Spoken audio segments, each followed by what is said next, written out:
The roar of the crowd was a tangible force, a living, breathing entity that vibrated through the very bones of the arena.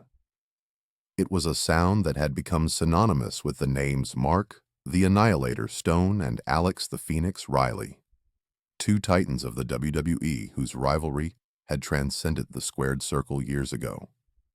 This wasn't merely about championships or bragging rights. It was deeply personal, etched with years of animosity and a simmering resentment that threatened to ignite at any moment.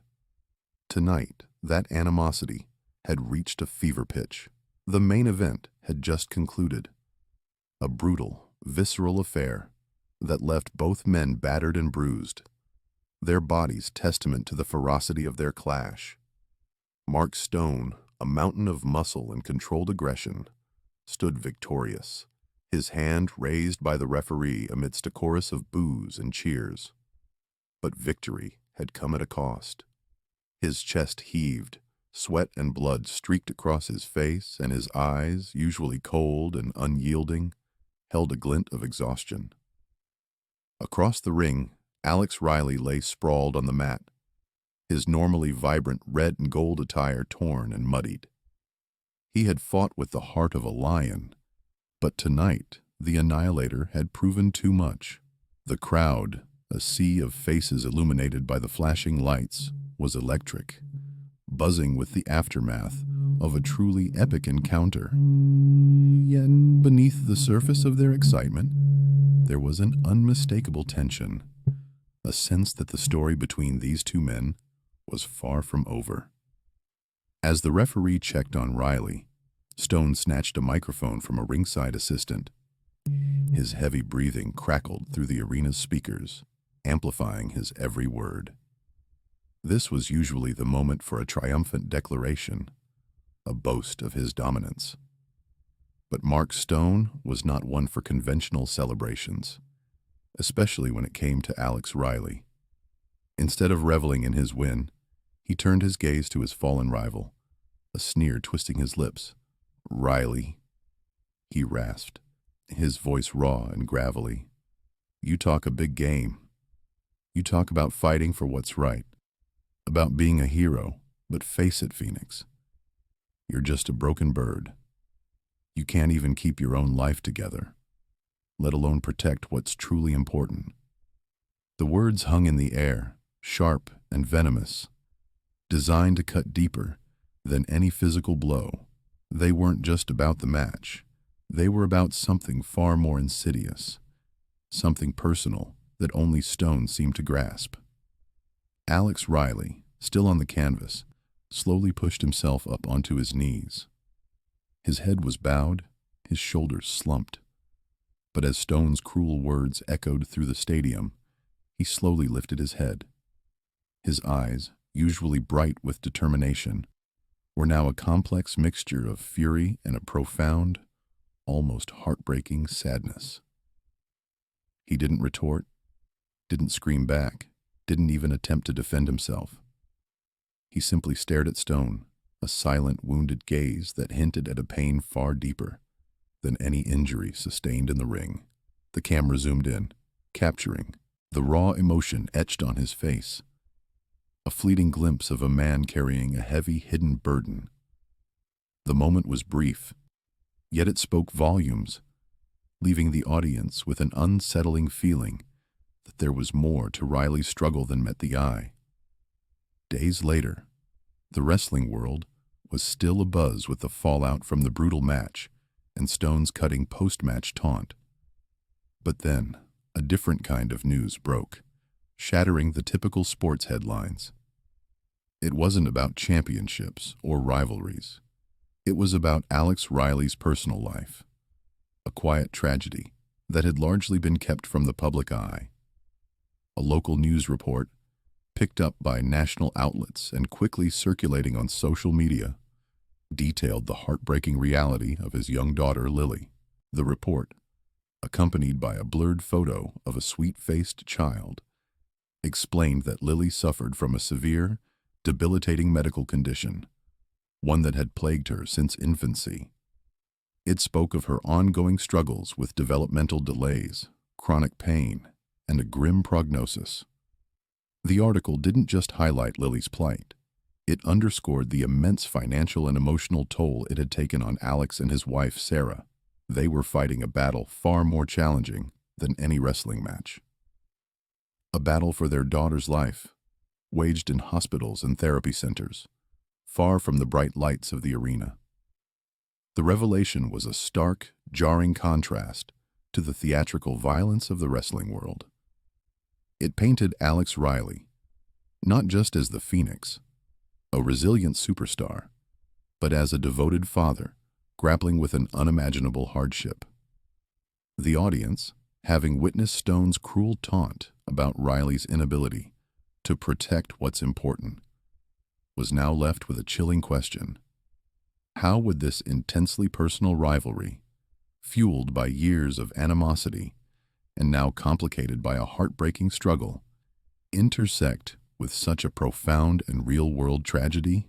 The stage was set, not just for another match, but for a story that would challenge perceptions, blur the lines between hero and villain, and ultimately redefine what it meant to be a champion. Mark Stone, the man who embodied the Annihilator, was born Mark Jensen in the unforgiving landscape of a tough working-class town in Ohio. His childhood was a constant struggle against the tide of poverty. His father, a man hardened by necessity, toiled tirelessly at multiple jobs, his body slowly breaking under the strain, while his mother battled a chronic illness that cast a perpetual shadow over their small home. Mark learned early that life was a fight and that to survive, you had to be tougher, more relentless than anyone else. He saw weakness not just as a flaw, but as a dangerous liability, a chink in the armor that could lead to ruin. From a young age, Mark found his escape and his calling in high school wrestling. The mat became his sanctuary, a place where sheer will and brute strength could overcome circumstance. He excelled, driven by an almost obsessive need to win, to prove his worth, and to carve out a destiny different from the one his town offered. He saw wrestling as his only ticket out, his singular path to a life beyond the grim realities of his upbringing. This singular focus forged in him an unyielding intensity, a drive that bordered on obsession.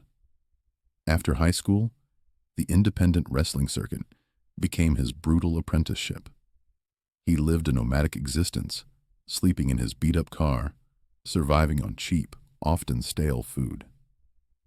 He wrestled in dimly lit gymnasiums and dusty community halls, honing his craft and solidifying his ruthless approach. It was during these grinding years that the persona of the Annihilator truly began to take shape.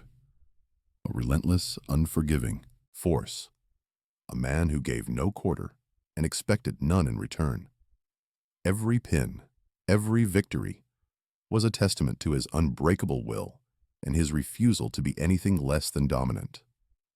In stark contrast, Alex Riley, born Alex Miller, hailed from a comfortable, middle-class suburb of Houston, Texas. His childhood was marked by stability and affection, a loving family unit that provided a strong foundation. His father, a respected high school football coach, instilled in Alex a deep sense of integrity, sportsmanship, and the value of hard work, but also the importance of compassion and community. Alex was a natural athlete, gifted with both physical prowess and an innate charisma that drew people to him. He effortlessly made friends, his easygoing charm a stark contrast to Stone's brooding intensity. Alex gravitated towards wrestling, not out of desperation, but out of a genuine love for the performance, the athleticism, and the thrill of competition. For him, it was a stage to showcase his talents, a passion rather than a grim necessity. His rise through the wrestling ranks was notably quicker than Stone's, marked by a natural talent and an appealing personality that resonated with fans and promoters alike. To some, he was the golden boy. the one destined for stardom, a label that often drew the quiet resentment of those who had to fight tooth and nail for every opportunity. Like Mark Stone, Alex's in-ring persona, the Phoenix, was born from his inherent resilience, his ability to rise from adversity and inspire those around him. Their paths first converged within the WWE, and initially their rivalry was one of mutual professional respect, albeit tinged with the natural tension of opposing forces. They were two different men, with distinctly different wrestling styles and personalities, yet both possessed an undeniable talent that captivated audiences. Their early matches were classics, showcasing a dynamic clash of styles that pushed each other to new heights. Behind the scenes, they weren't close friends, their personalities too disparate for genuine camaraderie, but there was an unspoken acknowledgement of each other's skill and dedication to the craft. However, the turning point in their relationship, the moment that irrevocably twisted their professional rivalry into a deeply personal animosity, occurred during a crucial main event match years ago. The stakes were incredibly high. A guaranteed championship shot, perhaps even a major title. The match was intense, a back-and-forth battle of wills and strength. Then, in a moment that would forever define their feud, Stone executed a move that, while not intentionally malicious, resulted in a severe injury to Riley. Alex was sidelined for months, his career temporarily halted, his body and spirit bruised. In the immediate aftermath, true to his annihilator persona, Stone publicly displayed no remorse. He even seemed to revel in the victory, his celebration devoid of any concern for his fallen opponent. This public display of callousness inflamed Riley's supporters and deepened the chasm between the two men. Privately, however, a flicker of guilt, a momentary pang of unease might have stirred within Stone. But he was a master of suppression, of pushing down any emotion that threatened to compromise his hardened exterior. He quickly dismissed it, burying it under layers of his ruthless character. Riley's recovery was long and arduous. He pushed his body through months of grueling rehabilitation, determined to return to the ring. He did come back stronger, more focused, but the injury left more than just physical scars. It left an emotional wound, a deep-seated resentment toward Stone and his perceived lack of empathy. The accident, coupled with Stone's cold reaction, began to fester, transforming their professional competition into a personal vendetta. The stage was set for a rivalry that would transcend the boundaries of sport, spilling over into the very fabric of their lives. The injury to Alex Riley and Mark Stone's subsequent cold indifference served as the catalyst that deepened their rivalry into an intensely personal vendetta. When Riley eventually made his triumphant return to the ring, he was a changed man. The Phoenix had indeed risen from the ashes, but he carried a new edge, a palpable sense of grievance that fueled his every move. He felt wronged, betrayed by the man he had once respected as a peer, and his matches with Stone were no longer merely contests of strength, but outlets for his simmering anger. Every lockup, every slam, every submission held a deeper, more personal meaning. Stone, ever the master manipulator of weakness, interpreted Riley's newfound anger not as strength, but as a fatal flaw. He saw it as a sign of emotional instability, a chink in Riley's armor that he could exploit for his own dominance. Far from softening his stance, Stone doubled down on his ruthless persona, embracing the role of the unfeeling annihilator with even greater fervor. He reveled in Riley's visible frustration, using it as fuel to further solidify his own image as an unstoppable, emotionless force. Their promos, once sharp and competitive, now became genuinely cutting, laced with barbs designed to wound and provoke. They began to dig into each other's pasts, searching for vulnerabilities, attempting to get under the other's skin in ways that went far beyond typical wrestling theatrics. Amidst this escalating professional animosity, Alex Riley's personal life, far from the glare of the arena lights, was undergoing profound transformations. He met Sarah, a woman whose quiet strength and unwavering kindness provided a much-needed anchor in his tumultuous world. Their connection was immediate and deep, built on shared values and a mutual desire for a life grounded in love and stability. They fell deeply in love, and soon after, they married, embarking on a new chapter filled with hope and promise. The arrival of their daughter, Lily, filled their lives with an indescribable joy. She was their miracle, a beacon of pure happiness, and they were utterly overjoyed to welcome her into their family. However, this period of blissful new parenthood was soon shadowed by a growing unease. As Lily grew, subtle developmental delays began to manifest, accompanied by strange, unexplained symptoms. Initially, the doctors were baffled, unable to pinpoint the cause of her struggles. This marked the beginning of a long, frustrating, and emotionally draining journey through the labyrinth of medical diagnoses. Countless specialists were consulted. Lily underwent an endless battery of tests, and the medical bills began to mount, forming an increasingly daunting pile on their kitchen table. Each visit, each test, was a fresh wave of anxiety, a desperate search for answers that seemed perpetually out of reach. Finally, after months of agonizing uncertainty, a devastating diagnosis was delivered. Lily suffered from a rare, progressive neurological disorder. It was a condition that would profoundly affect her mobility, her speech, and her overall development. The doctors delivered the cruelest blow of all. There was no cure, only management of the symptoms. Alex and Sarah were shattered, their world rocked to its core. The dreams they held for their daughter's future seemed to crumble around them. Yet, amidst the despair, their determination never wavered.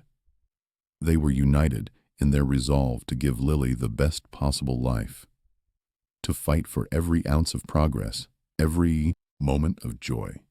Their love for their daughter became an unyielding force, pushing them forward through the darkest days. The immense personal toll of Lily's condition inevitably began to impact Alex's professional life. He was still a top-tier performer, his natural athleticism and charisma undeniable, but the constant stress, the sleepless nights, and the crushing weight of their financial burdens started to show. He was often distracted during training, visibly tired during interviews, and his focus, once laser-sharp, occasionally wavered. He found himself missing some WWE events, not for personal indulgence, but for crucial doctor's appointments, therapy sessions, or emergency hospital visits for Lily. Every prize money he earned, every bonus, was immediately poured into Lily's relentless medical care. He started taking on extra matches, even those that were notoriously painful or physically demanding, simply to secure additional income.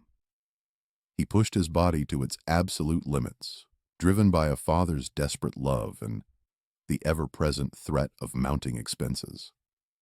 This relentless pursuit of funds, this visible exhaustion and distraction, made him even more vulnerable to Stone's relentless psychological attacks.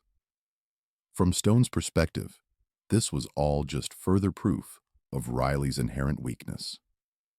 He didn't know the full, heartbreaking extent of Lily's condition. All he saw was Riley seeming soft, less focused, and apparently distracted by his personal life. Stone interpreted Riley's emotional state, his occasional lapses in concentration, as clear signs that he was losing his competitive edge, that he was no longer fully dedicated to the unforgiving world of professional wrestling. His attacks on Riley, therefore, became increasingly personal, though still vague. Stone never directly referenced Lily by name or detailed her illness, likely because he didn't know the specifics. Instead, he simply knew that Riley had a family, and in Stone's warped view of the world, that family was Riley's perceived vulnerability, a distraction that made him less of a competitor. Stone would taunt Riley about priorities, about losing focus, about letting his personal life bleed into his professional one. He used these veiled insults to chip away at Riley's confidence. Believing he was exposing a fundamental flaw, Mark Stone remained a solitary figure, a man seemingly devoid of personal attachments. His entire existence dedicated solely to his craft and the relentless pursuit of dominance. He believed that this detachment, this single-minded focus, made him stronger, more formidable. In his eyes, Riley's family, his emotional ties, were not sources of strength but anchors, dragging him down, making him susceptible to the Annihilator's merciless assault. He was convinced that his own isolated path was the only true way to power, and he would exploit Riley's perceived weakness without mercy, unaware of the profound and tragic reality that lay beneath his rival's weary facade. The escalation of the rivalry between Mark Stone and Alex Riley reached a fever pitch, transforming their matches from athletic contests into brutal, often chaotic brawls that frequently spilled outside the ring.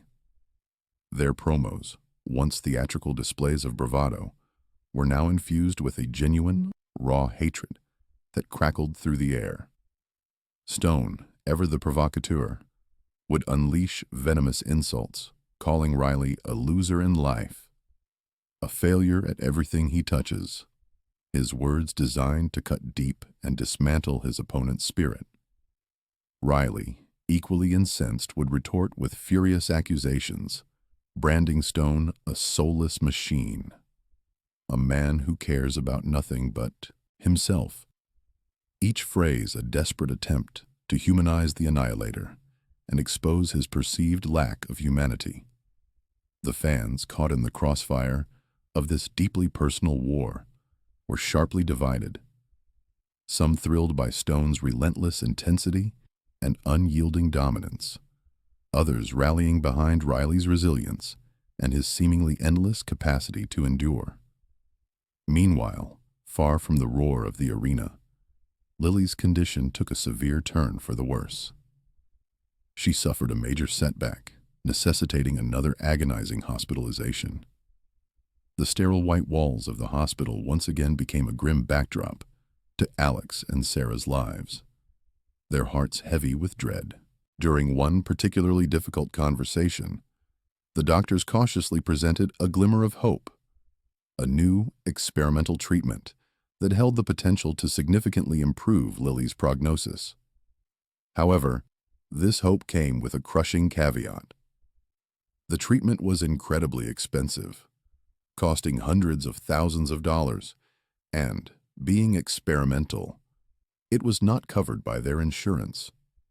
Furthermore, it would require them to travel to a specialized clinic in a foreign country, adding logistical and financial complexities to their already overwhelming burden.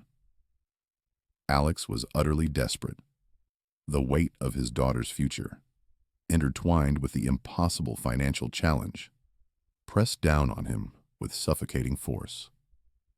He began to take every extra appearance offered by the WWE, every single high-risk match, pushing his body beyond its limits, driven solely by the desperate hope of raising the astronomical sum needed for Lily's treatment. He was clearly pushing himself too hard, his exhaustion evident in his movements, his eyes haunted by a weariness that went beyond physical fatigue. He was a man on the brink, sacrificing everything for his child. The stage was then set for the biggest match of the year, a crucial championship bout between Stone and Riley. For Riley, the stakes were higher than they had ever been. He saw the championship prize money, not as a symbol of glory or a testament to his skill, but as his only remaining hope, the lifeline that could save his daughter. It was an all-or-nothing gamble, a desperate plea to fate. During the intense build-up to this monumental match, Stone, perhaps sensing Riley's vulnerability, or simply reveling in his own cruel theatricality, crossed a line. In a pre-match press conference, he made a veiled, yet undeniably pointed reference to Riley's personal struggles, his family troubles. With a sneer, he uttered words that cut deep into Alex's already raw wounds. "Some people can't even keep their own house in order, let alone hold on to a championship." The remark, seemingly innocuous to an outsider, was a direct hit to Riley, a cruel jab at his inability to protect his family from the ravages of illness and financial strain. Enraged, Alex snapped. In a rare break from his carefully crafted in-ring persona, his composure shattered. His voice trembled with a raw, unadulterated fury as he screamed back at Stone during a pre-match interview, his words echoing with a profound personal anguish. "You have no idea what I'm fighting for." It was a desperate cry from the heart of a father, a public declaration of the unseen battle he was waging, a battle Stone, in his arrogance and ignorance, could not possibly comprehend. The match itself was a war. From the opening bell, both men unleashed everything they had, each move fueled by a potent mix of professional ambition and deep-seated personal animosity. It was a brutal, physically punishing encounter, a testament to their incredible athleticism and their unwavering determination. The crowd was on its feet, captivated by the sheer intensity of the struggle. Near the end, in a moment that seemed to define the entire rivalry, Stone executed his signature power move, a maneuver that had laid countless opponents low. But Riley, fueled by an almost supernatural desperation, found a surge of strength from an unknown reserve, fighting out of the hold, refusing to yield. He was driven by a force far greater than any championship, by the image of his daughter's face, by the unspoken promise he had made to her. However, in a shocking turn of events, fate, or perhaps Stone's ruthless opportunism, intervened. Stone secured the victory by what appeared to be a fluke, or a highly controversial move that left the audience gasping.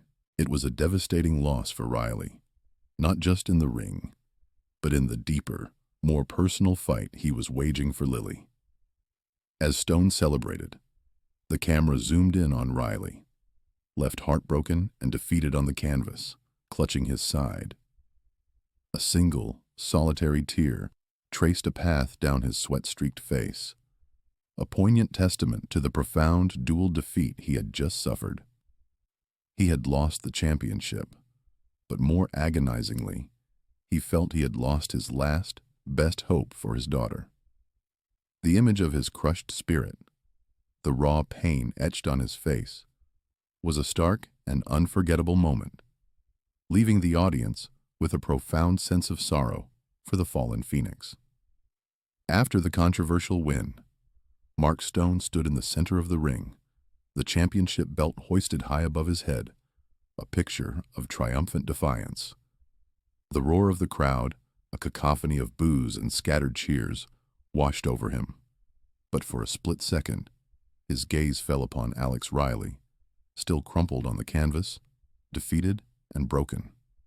In that fleeting moment, something shifted deep within Stone's cold, calculating eyes.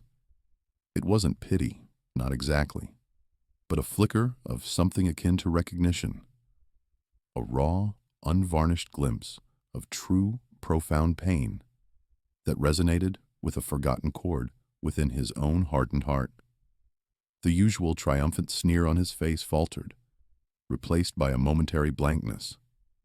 He then grabbed the microphone, and the entire arena braced itself, expecting another scathing taunt, another brutal verbal assault designed to twist the knife in Riley's fresh wound. But what emerged from Stone's lips was utterly unexpected. "Riley," he began, his voice devoid of its usual venom, "you fought hard. You fought like a man, but you lost, and some losses hurt more than others." The words were still undeniably Stone's, blunt, direct, and slightly condescending. But the biting malice, the cruel joy he usually derived from his opponent's suffering, was conspicuously absent. The crowd, momentarily stunned into silence by the unexpected shift in tone, exchanged confused glances. Later that night, the cacophony of the arena had faded, replaced by the hushed, almost reverent quiet of the backstage area. Stone, still encased in the remnants of his annihilator persona, walked down a dimly lit corridor, heading towards his private locker room. As he passed one particular door, he noticed it was slightly ajar, a sliver of light escaping into the gloom. A muffled sound, a choked sob, reached his ears, and instinctively, he slowed his pace. Curiosity, or perhaps something deeper, compelling him to pause. He heard a woman's voice, thick with desperation, struggling to maintain composure. It was Sarah Riley, Alex's wife, on the phone. Her words, though fragmented, painted a harrowing picture. She was talking about Lily's condition, the experimental treatment, and the crushing reality that they simply did not have the money, especially after the outcome of the recent match. Each word was a raw wound, each pause filled with an unbearable anguish. Stone stopped dead in his tracks, his body rigid, his breath held captive in his chest. He listened, an unwitting eavesdropper to a private tragedy. He heard the name Lily, uttered with such profound love and despair, and suddenly, the full, crushing severity of the situation dawned on him. It was more than just a vague family trouble now. It was a child, gravely ill, and a family teetering on the brink of financial and emotional collapse. He realized, with a jolt that sent an unfamiliar tremor through his stoic facade, that Riley's distraction wasn't weakness at all, but the desperate, all-consuming fight of a father trying to save his child. In that moment, the carefully constructed walls around Mark Stone, the persona of the Annihilator, began to crack. A forgotten memory, sharp and vivid, pierced through his self-imposed emotional armor. He flashed back to his own childhood struggles, in that tough working-class town in Ohio, to his mother's chronic illness, to the gnawing, pervasive feeling of helplessness as his family battled against insurmountable odds. He remembered the desperate wishing, the silent prayers for someone, anyone, to offer a helping hand, to ease the crushing burden. The echoes of his past, the raw vulnerability of his own youth, resonated with Sarah's broken voice, striking a nerve he had long believed to be dead. An intense internal conflict raged within Stone. His entire identity, his professional existence, was meticulously built upon a foundation of ruthless ambition, an unyielding, uncaring exterior that scoffed at sentimentality and saw empathy as a fatal weakness. The very idea of helping his fiercest rival, the man he had publicly humiliated and privately despised for years, went against every fiber of his being, against everything the Annihilator stood for. It was anathema to his carefully cultivated image. But the sound of Sarah's broken voice, the stark reality of a child suffering, of a family drowning in despair, dug at something deep inside him, something he had deliberately buried beneath layers of hardened cynicism. It was a primal, human response, an unexpected surge of compassion that transcended the boundaries of their rivalry.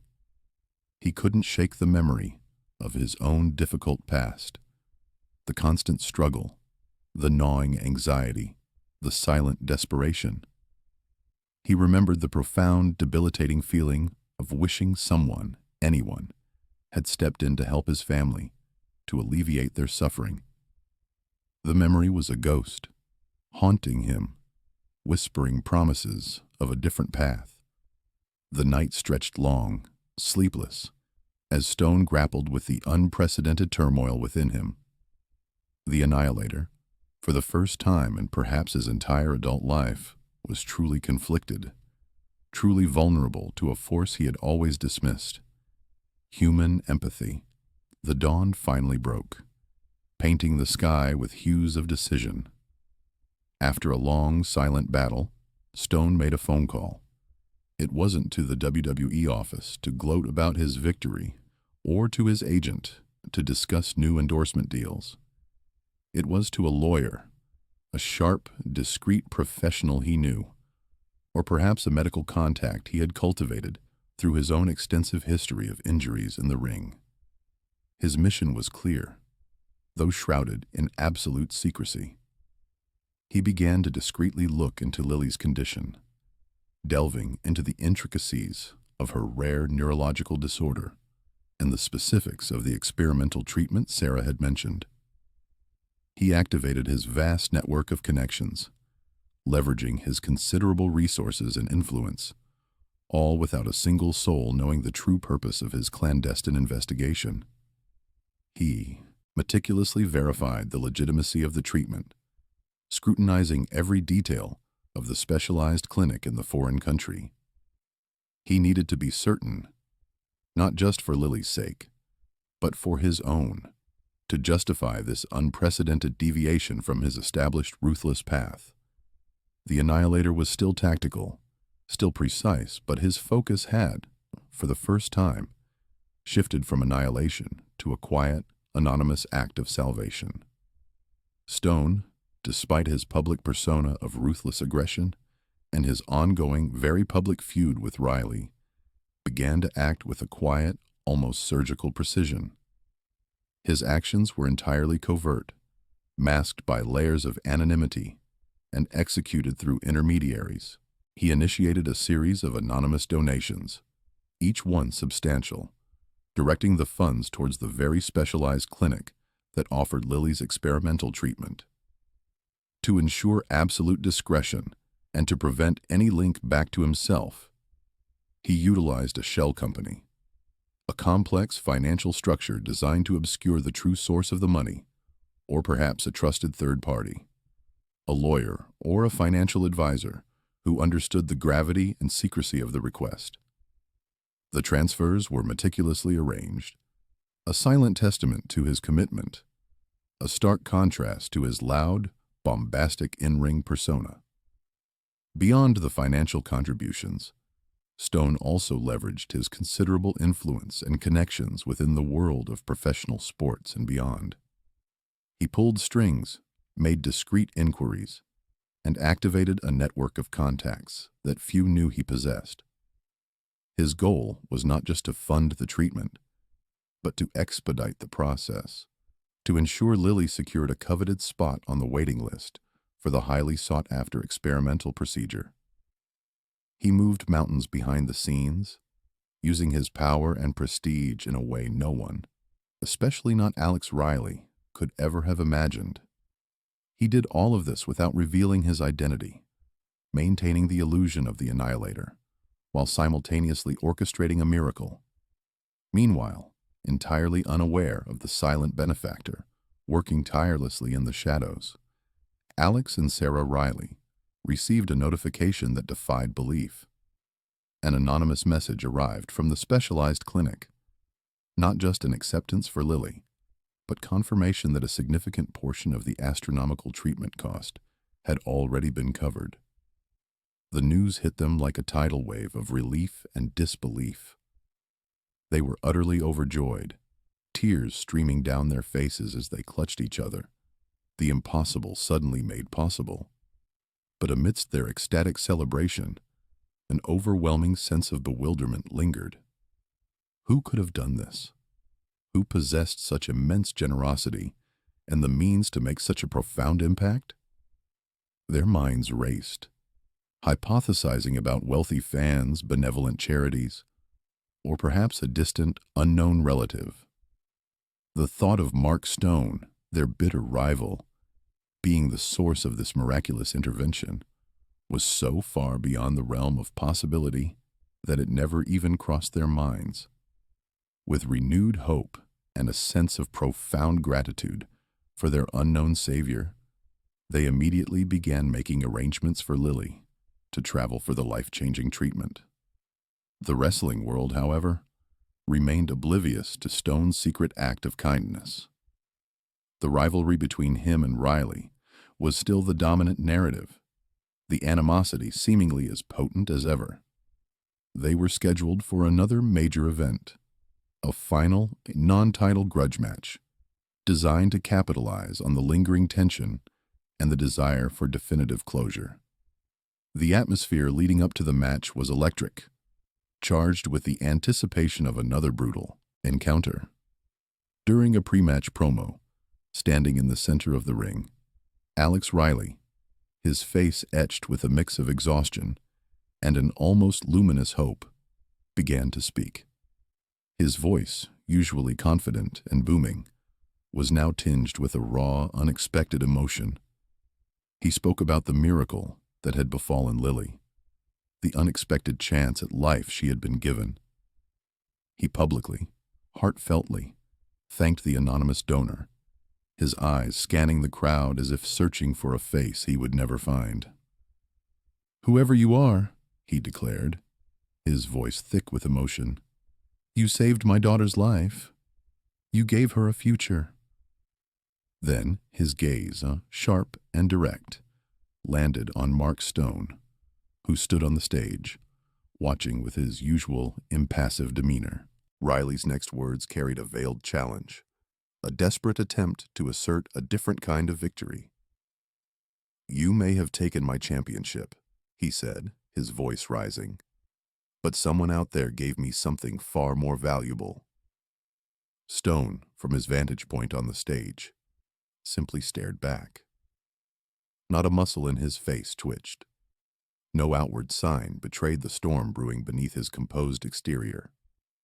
Yet, to a keen observer, there was a subtle, almost imperceptible shift in his posture, a slight stiffening of his shoulders, a minuscule tightening around his eyes. He had won in a way Riley couldn't comprehend, a victory far more profound than any championship belt, a silent triumph of compassion over animosity. The match that followed was, as expected, intensely physical, a testament to the skill and endurance of both men. But there was a different energy to it, a subtle undercurrent that transformed the nature of the confrontation. Riley, fueled by a renewed sense of hope and purpose, fought with an almost reckless abandon, his movements imbued with a desperate strength. He was no longer just fighting for a title or for pride. He was fighting with the weight of a miracle on his shoulders, a future to protect. Stone, in turn, remained aggressive, a relentless force of nature. He delivered his signature power moves, his strikes precise and impactful. Yet there was an undeniable, almost imperceptible restraint in his actions. During certain exchanges, a subtle protection of Riley could be observed, a slight adjustment in a hold, a fraction of a second held back on a powerful blow, ensuring the impact was severe but not truly destructive. He still wanted to win, his competitive drive undiminished, but the intent to utterly annihilate, to destroy Riley completely, seemed to have dissipated. The fight was a contest of wills, a grueling display of athleticism, but the underlying malice had been replaced by something far more complex. When the end finally came, it was decisive. Stone secured the victory with a clean, powerful maneuver, a clear and undeniable win. There was no controversy, no disputed call, no fluke. It was a testament to his undeniable skill and dominance. The crowd, though still emotionally invested, acknowledged the definitive nature of the outcome. What happened next, however, sent a ripple of shock and disbelief through the arena. As Stone stood victorious, the Annihilator, the man who never showed weakness, never offered solace, extended his hand towards the defeated Alex Riley. It was an unprecedented gesture, a shocking breach of his established character, a moment that momentarily rendered the entire arena silent. Riley, lying on the mat, looked at the outstretched hand, his face a mask of confusion, his mind struggling to process the unexpected overture. After a long, agonizing moment of hesitation, a silent battle waged within him. He slowly, cautiously, reached out and shook Stone's hand. It wasn't a gesture of friendship. Not yet. It was a truce, a silent acknowledgement of something profound that had transpired between them, a moment that transcended their personal animosity and the boundaries of their professional rivalry. The crowd roared, not in anger or celebration, but in a collective gasp of astonishment, witnessing a moment that would forever alter the landscape of their intense personal war. Months blurred into a hopeful continuum as Lily embarked on her extraordinary journey through the experimental treatment. The specialized clinic, a beacon of cutting-edge medicine, became a temporary home, a place where dedicated professionals worked tirelessly, pushing the boundaries of what was thought possible for children with her rare condition. Day by day, week by week, Lily underwent the rigorous protocols, her small body responding in ways that defied initial expectations. The treatment, a complex blend of innovative therapies and personalized care, began to yield remarkable results, slowly but surely unraveling the cruel grip of her neurological disorder. The change in Lily was nothing short of miraculous. Her mobility, once severely limited, began to improve dramatically. The hesitant, shaky steps evolved into a more confident gait, initially with assistance, then gradually with greater independence. Her communication, previously restricted to a few labored sounds and gestures, blossomed. Words, clearer and more frequent, started to form, allowing her to express her thoughts and needs with a newfound clarity. The frustration that had often clouded her young eyes began to recede, replaced by a vibrant curiosity and a burgeoning sense of self. She wasn't fully cured. The disorder had left its indelible mark, and ongoing management would always be a part of her life. But her quality of life was dramatically, immeasurably better. She could walk with assistance, engage in simple games, and her laughter echoed more freely, a joyful sound that had once been a rare and precious gift. Alex and Sarah, their hearts overflowing with a gratitude that knew no bounds, meticulously documented Lily's progress. Their social media feeds, once filled with updates on her struggles, now glowed with heartwarming videos and pictures of a smiling, active Lily. Each post was a testament to her resilience, a celebration of every small victory. They poured out their thanks to the anonymous donor, their words imbued with a profound sincerity, expressing a debt they knew they could never repay. They reiterated their baffled wonder at the unknown benefactor, their theories still ranging from wealthy philanthropists to charitable organizations, never once suspecting the true identity of their savior. Meanwhile, the world of professional wrestling, ever eager for compelling narratives, began production on a major documentary. It was designed to be a comprehensive retrospective, a deep dive into the careers of its two most polarizing and iconic figures, Mark the Annihilator, Stone, and Alex the Phoenix Riley. The documentary sought to explore the roots of their legendary rivalry, dissecting its evolution from professional competition to deeply personal animosity. As part of the filming, Stone was seated across from a seasoned interviewer, the camera lights reflecting in his usually unreadable eyes. The conversation delved into the brutal nature of his matches with Riley, the cutting promos, and, inevitably, The interviewer broached the subject of the personal attacks, the moments when Stone had seemed to cross a line. Stone listened, his gaze steady, his face a carefully constructed mask. The interviewer waited, expecting the usual deflection, the characteristic annihilator bravado, but after a long, pregnant pause, Stone finally looked directly into the camera, his eyes carrying a weight of introspection rarely seen by the public. His voice, usually a low growl, was now measured, thoughtful, almost reflective. "I used to think weakness was a choice," he began, his words cutting through the silence of the studio. "I used to think all that mattered was winning. That was my creed, my entire existence." He paused again, a deep breath filling the space. "But sometimes," he continued, his voice softer, carrying an unexpected vulnerability, "you see something that changes your mind, something that shatters all your preconceived notions." Then, with a quiet solemnity that sent a shiver down the spine of everyone present, Mark Stone revealed his secret. He confessed that he was the anonymous donor, the silent architect of Lily's miracle.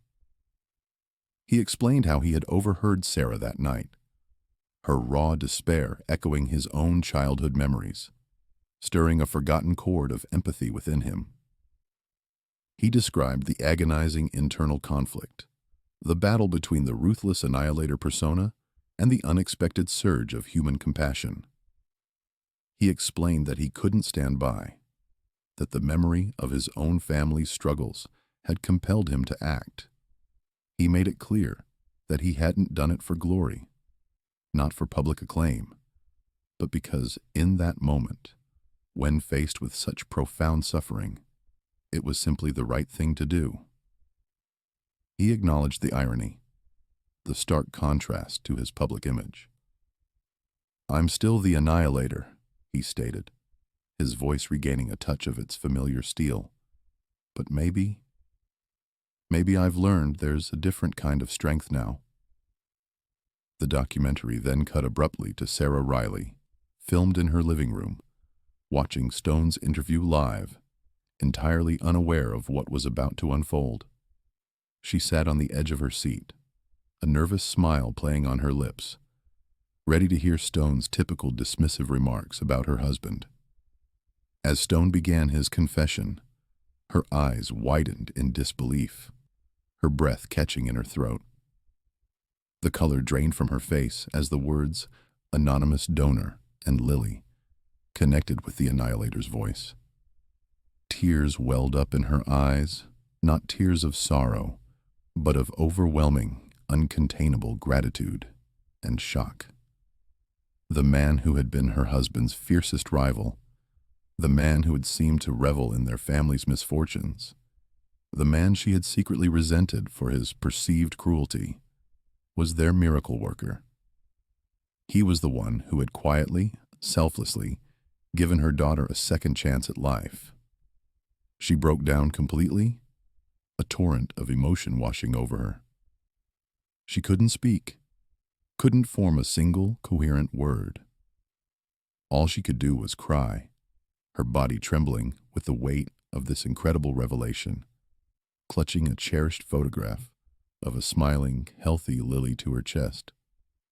The image was a stark reminder of the profound impact of Stone's secret act, a testament to the unexpected depths of human kindness. In another part of the country, Alex Riley sat alone, watching the same interview, his own reaction a mirror of his wife's, though perhaps more muted, more internalized. His jaw slowly dropped as Stone's words unfolded, each sentence a shattering revelation. The pieces of the puzzle, which had remained stubbornly scattered for months, suddenly clicked into place with an almost audible sound. Stone's subtle changes in the ring, the unexpected handshake after their last match, the absence of his usual venom. It all made a terrible, beautiful sense now. He looked away from the screen, his gaze drifting towards his daughter, Lily, who was happily playing in the background, her improved mobility and bright laughter a living testament to Stone's intervention.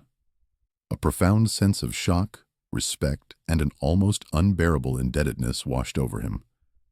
He was speechless, utterly overwhelmed by the sheer magnitude of Stone's actions, the quiet, anonymous generosity that had saved his family. The rivalry, the hatred, the years of animosity. They all faded into insignificance, replaced by an awe-inspiring understanding of the man behind the persona. The revelation of Mark Stone's extraordinary act reverberated far beyond the confines of the wrestling world. It wasn't just a news story. It was a phenomenon. The internet exploded with the footage of his confession, rapidly becoming one of the most talked about events in the history of professional wrestling, transcending the sport itself and capturing the attention of millions worldwide. Overnight, Stone's character, the Annihilator, while still embodying intensity and ruthlessness in the ring, gained a profound new layer of complexity. He was no longer just a villain or an anti-hero. He was a man who had secretly championed a cause far greater than any championship, demonstrating an unexpected moral compass that redefined his entire persona.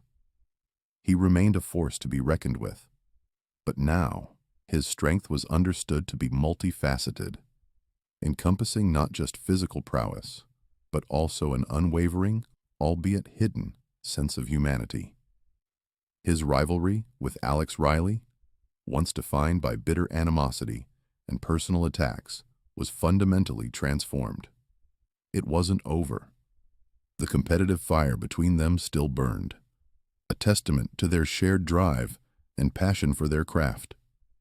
However, the nature of their interactions, both in and out of the ring, shifted dramatically. An unspoken respect, a profound understanding, now existed between them. A bond forged not by traditional friendship or camaraderie, but by Stone's incredible, selfless act of kindness. The hatred had been replaced by a complex tapestry of emotions, dominated by awe, gratitude, and a grudging admiration. The public reaction was immediate and overwhelming. Fans, initially stunned, quickly moved from disbelief to profound admiration. While a cynical few speculated about ulterior motives or public relations stunts, the vast majority were deeply moved by the authenticity of Stone's confession. His actions resonated with people from all walks of life, inspiring countless discussions about empathy, forgiveness, and the unexpected places where true heroes can be found. Stone, the man once reviled for his cold demeanor, gained an entirely new level of respect, not just from the wrestling world, but from the broader public, who saw in him a surprising depth of character. His story became a powerful narrative, proving that even the most hardened exteriors could conceal a compassionate heart. Alex and Sarah Riley, once they had processed the initial shock and overwhelming emotion, wasted no time in publicly acknowledging Stone's generosity. They released a heartfelt statement, and later appeared in interviews, expressing their deepest gratitude. Their thanks extended beyond the financial aid. They spoke of the humanity Stone had shown, the profound impact his actions had on their family, and the miracle he had gifted their daughter. They emphasized that it wasn't just about the money, but about the hope, the second chance, and the unexpected kindness from a man they had believed to be their adversary. Their words further cemented Stone's new image, painting a picture of a man who acted not for recognition, but purely from a place of genuine concern. Months later, the wrestling circuit continued its relentless schedule. One evening, backstage after a grueling show, a quiet moment unfolded that encapsulated the new dynamic between the two rivals. The bustling corridors, usually alive with the chatter of wrestlers and crew, seemed to momentarily hush around them. Stone, still in his wrestling gear, was packing his bag, his movements efficient and solitary as ever. Riley, having just finished an interview, hesitated for a moment, then approached him. The air between them was thick with unspoken history, a tapestry woven with years of animosity, and a singular, life-altering act of redemption. Riley stopped a respectful distance away, his hands in his pockets. There was no grand pronouncement, no dramatic gesture. He simply extended his hand, a gesture mirroring the one Stone had offered him months prior in the ring. "Thank you, Mark," Riley said, his voice low, imbued with a genuine emotion that transcended the professional persona he usually maintained. It was a simple phrase, yet it carried the weight of 1,000 unspoken words. Gratitude, respect, and a profound acknowledgement of the debt he could never fully repay. Stone paused, his movements momentarily ceasing. He looked at Riley's outstretched hand, then met his gaze. For a rare, fleeting moment, a small, almost imperceptible smile played on Stone's lips. A genuine, unforced expression that few had ever witnessed. It was a smile that conveyed a complex mix of satisfaction, understanding, and perhaps a quiet pride. He didn't offer a lengthy monologue or an explanation. He simply nodded, a silent acceptance of Riley's gratitude.